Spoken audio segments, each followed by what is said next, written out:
बांग्लादेश में इसमें अराजकता फैली हुई है, आगजनी हो रही है, हिंसा हो रही है, लूट हो रही है, घर जलाया जा रहा है। प्रधानमंत्री देश छोड़ के भाग गई हैं। बांग्लादेश के संस्थापक शेख मुजीबुर रहमान की मूर्ति तोड़ दी गई है।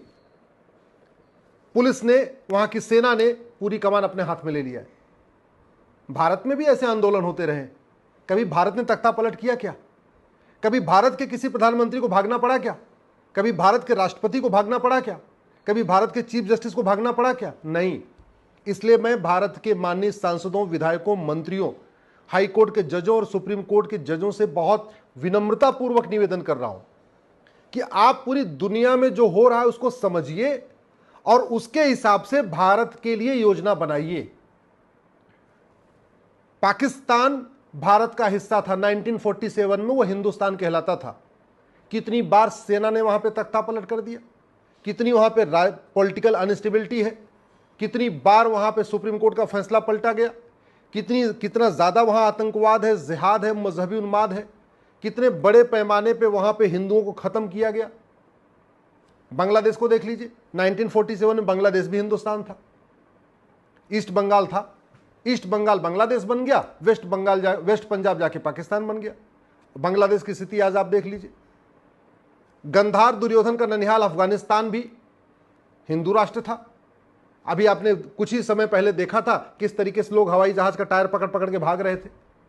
जब वहां पर अराजकता फैली, अशांति फैली, तो राष्ट्रपति छोड़ के भाग गए, आम जनता वहां पिटी, और आज की डेट में अफगानिस्तान में एक आतंकवादी संगठन जिसको तालिबान कहते हैं, उसका राज चल रहा है। भारत में संविधान चल रहा है क्योंकि यहां हिंदू बहुसंख्यक है। भारत में लोकतंत्र है क्योंकि यहां हिंदू बहुसंख्यक है। भारत में राजनीतिक स्थिरता है क्योंकि भारत में हिंदू बहुसंख्यक है।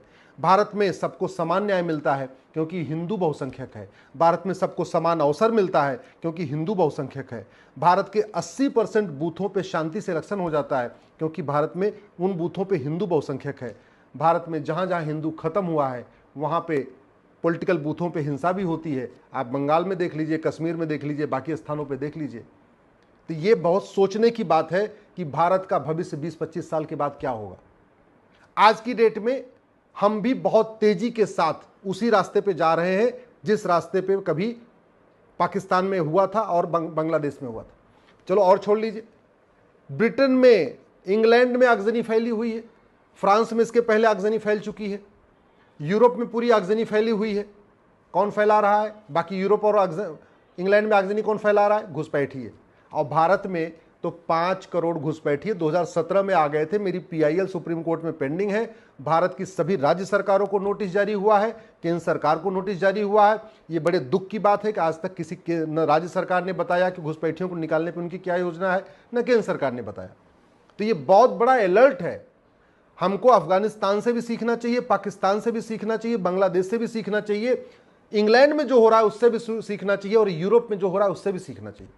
ये भारत में जो कहते हैं ना हिंदू हिंसक होता है, अरे हिंदू हिंसक होता तो आज की डेट में भारत में बहुत कुछ चेंज हो गया होता। हिंदू हिंसक नहीं है, इसीलिए भारत में संविधान है, भारत में कानून है। सुप्रीम कोर्ट जो फैसला देता है वो बाकायदा इंप्लीमेंट हो जाता है। संसद में जो कानून बनते हैं वो भी अडॉप्ट हो जाते हैं। नहीं तो हमने CA कानून में देखा हुआ था, एक CA कानून बना था, कैसे देश में पूरी आगजनी हो गई थी, और आज तक उस CA के कारण, CA कानून बनने के बाद भी भारत में रह रहे जितने शरणार्थी थे बेचारे, पाकिस्तान, बांग्लादेश, अफगानिस्तान को नागरिकता आज तक भी सबको नहीं मिल पाई है। समाधान क्या है? मैं बार बार कहता हूं, दल गुलामी छोड़ दीजिए, नेताओं की गुलामी छोड़ दीजिए। नहीं तो जैसे अफगानिस्तान के राष्ट्रपति फुर्र हो गए थे, भाग गए थे जब वहां हिंसा बढ़ी, आज बांग्लादेश की प्रधानमंत्री भी अपना सुरक्षित निकल गई हवाई जहाज लेके, पाकिस्तान में भी मुशर्रफ निकल गए थे अपना हवाई जहाज लेके। जिस दिन भारत में आगजनी बढ़ेगी, भारत में हिंसा बढ़ेगी, तो जिन नेताओं के भरोसे आप बैठे हुए हैं, जिन पॉलिटिकल पार्टियों के आप भरोसे बैठे हुए हैं, जिनकी आप सुबह से लेकर शाम तक जय जयकार कर रहे हैं, ये आपको बचाने के लिए आप नहीं आएंगे, ये सबसे पहले जाएंगे।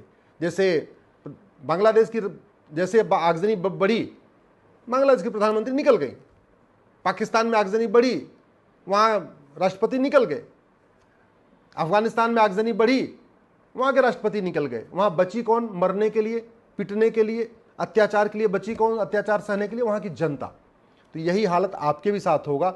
इसलिए मैं आपसे निवेदन कर रहा हूं, दल गुलामी छोड़ दीजिए, पार्टियों की गुलामी छोड़िए, नेताओं की जय जयकार छोड़िए, कठोर कानून की मांग करिए।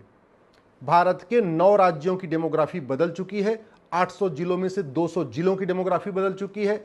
6000 तहसीलों में से 1500 तहसीलों की डेमोग्राफी बदल चुकी है। इसका मतलब यह हुआ 25% राज्यों की डेमोग्राफी, 25% जिलों की और 25% तहसीलों की। तो जो ये 25% जिलों से, 25% तहसीलों से, 25% राज्यों से हिंदू खत्म हुए हैं, वहां की स्थिति क्या है ये कहने की जरूरत नहीं है। समाधान क्या है? सबसे पहले घुसपैठ के खिलाफ कठोर कानून बनाया जाए, घुसपैठ को राष्ट्र की सुरक्षा के लिए खतरा घोषित किया जाए, घुसपैठ को देश की एकता अखंडता के लिए खतरा घोषित किया जाए, घुसपैठ को देशद्रोह घोषित किया जाए, घुसपैठ को वेजिंग वॉर डिक्लेयर किया जाए, घुसपैठ को ऑर्गेनाइज क्राइम डिक्लेयर किया जाए और घुसपैठियों और उनके मददगारों के खिलाफ एनएसए, यूएपीए, वेजिंग वॉर, देशद्रोह और गैंगस्टर एक्ट लगाया जाए। घुसपैठियों और उनके मददगारों की 100% संपत्ति जब्त किया जाए, उनकी नागरिकता खत्म किया जाए, उनको आजीवन कारावास, फांसी दिया जाए, वो भी फटाफट 1 साल के अंदर। तब जाके घुसपैठी अपने आप भागेंगे। और घुसपैठी नहीं भागे तो लिख के रख लीजिए, जैसे ये अफगानिस्तान में हो रहा है, पाकिस्तान में हो रहा है, इंग्लैंड में हो रहा है, अफगानिस्तान में हो रहा है, ऐसे ही भारत में होगा और ज्यादा से ज्यादा 20 साल के अंदर होगा। 100% होगा, हमारे आपके देखते देखते होगा। अगर भारत को बचाना है, धर्मांतरण को राष्ट्र की सुरक्षा के लिए खतरा घोषित करिए, धर्मांतरण को देश की एकता अखंडता के लिए खतरा घोषित करिए, धर्मांतरण को देशद्रोह घोषित करिए, धर्मांतरण को वेजिंग वॉर डिक्लेयर करिए, धर्मांतरण को ऑर्गेनाइज क्राइम डिक्लेयर करिए और धर्मांतरण कराने वाले मिशनरियों, जिहादियों और उनके मददगारों के खिलाफ एनएसए लगाइए, यूएपीए लगाइए, वेजिंग वॉर की धारा लगाइए, देशद्रोह की धारा लगाइए, गैंगस्टर एक्ट लगाइए। घुसपैठी और उनके मददगारों की 100% संपत्ति जब्त, धर्मांतरण कराने वाले मिशनरियों, जिहादियों की 100% संपत्ति जब्त करिए, धर्मांतरण कराने वाले मिशनरियों, जिहादियों और उनके मददगारों की नागरिकता खत्म करिए, आजीवन कारावास की और फांसी की सजा दीजिए और वो भी 1 साल के अंदर, तब धर्मांतरण रुकेगा। और तीसरा, जनसंख्या नियंत्रण के लिए कठोर कानून बनाइए।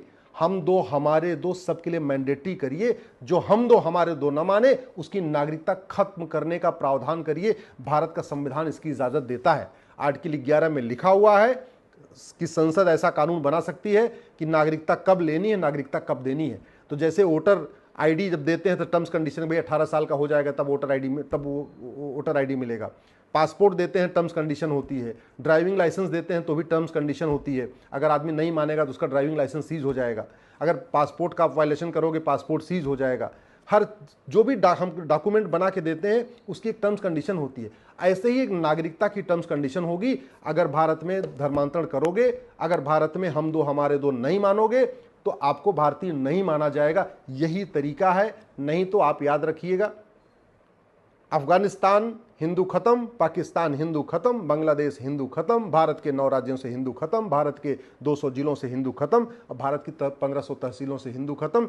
भारत के बॉर्डर पे जो 300 तहसीलें हैं उनमें 300 की 300 तहसीलों से हिंदू खत्म हो चुके हैं, पलायन कर चुके हैं, बड़े पैमाने पर पलायन कर रहे हैं। ये नेता जैसे शेख हसीना लंदन जा रही हैं या जहां भी जा रही हैं, ऐसे भारत के नेता भी कोई इटली भाग जाएगा, कोई ऑस्ट्रेलिया भाग जाएगा, कोई लंदन भाग जाएगा। आप जिन नेताओं के भरोसे बैठे हुए हैं, ये सारे नेता या तो लंदन में अपना फार्म हाउस बना चुके हैं या ऑस्ट्रेलिया में अपना फार्म हाउस बना चुके हैं। अलग अलग देशों में जहां जहां इनको सुरक्षित लगता है वहां ये अपना फ्लैट भी खरीद चुके हैं, बंगलो भी बना चुके हैं, फार्म हाउस बना चुके हैं। जिस दिन 20 से 25 साल के बाद भारत में आगजनी होगी, ये पहले निकल जाएंगे, क्योंकि इनको पुलिस पहले अलर्ट दे देगी। पुलिस इनको पहले बता देगी ये होने वाला है, ये चुपचाप निकल जाएंगे और बचोगे आप और हम। जैसे पाकिस्तान में इतनी हिंसा हुई 1947 में, कोई नेता नहीं मारा गया, कौन वहां फंसा? आम जनता। बांग्लादेश में इतनी हिंसा हुई, राष्ट्रपति पहले निकल गया, कोई नेता नहीं मारा गया। प्रधानमंत्री पहले निकल जा रही है, कोई नेता नहीं मारा गया, फंसी है कौन वहां? आम जनता। अफगानिस्तान में राष्ट्रपति पहले निकल गए, कोई नेता नहीं मारा गया, फंसा कौन अफगानिस्तान में? आम जनता। इंग्लैंड में देख लीजिए, जो आगजनी हो रही है, कोई नेता नहीं मारा जा रहा है, आम जनता पिट रही, आम जनता का घर जल रहा है। फ्रांस में देख लीजिए, कोई नेता नहीं मारा गया, आम जनता वहां पिट रही है, आम जनता फंसी हुई है। यूरोप में आगजनी हो रही है, कोई नेता नहीं मारा गया है, आम जनता फंसी हुई है। ये कड़वी सच्चाई है। हालांकि इस कड़वी सच्चाई को शायद आप ठीक नहीं समझेंगे, आपको नहीं अच्छा लगेगा, लेकिन ये कड़वी सच्चाई बताना मेरा काम है। समाधान है uniform police code, uniform civil code, uniform judicial code, uniform population code, uniform endowment code. समाधान एक ही है, न कोई विशेष दर्जा किसी को रहे, सबको एक समान मिलाया जाए, रिलीजन के आधार पर जितने कानून हैं इनको खत्म किया जाए, ये माइनॉरिटी मेजॉरिटी का जो खेल है इसको बंद किया जाए, ये मुगलिया जो स्कूल चल रहे हैं भारत में, आज भी जो मदरसे चल रहे हैं इनको बंद किया जाए, अंग्रेजों द्वारा शुरू किए गए मिशनरी स्कूल बंद किए जाए, भारत में सबके लिए समान शिक्षा हो, समान नागरिक संहिता हो, घुसपैठ के खिलाफ कठोर कानून हो, धर्मांतरण के खिलाफ कठोर कानून हो, जनसंख्या नियंत्रण के लिए कठोर कानून हो।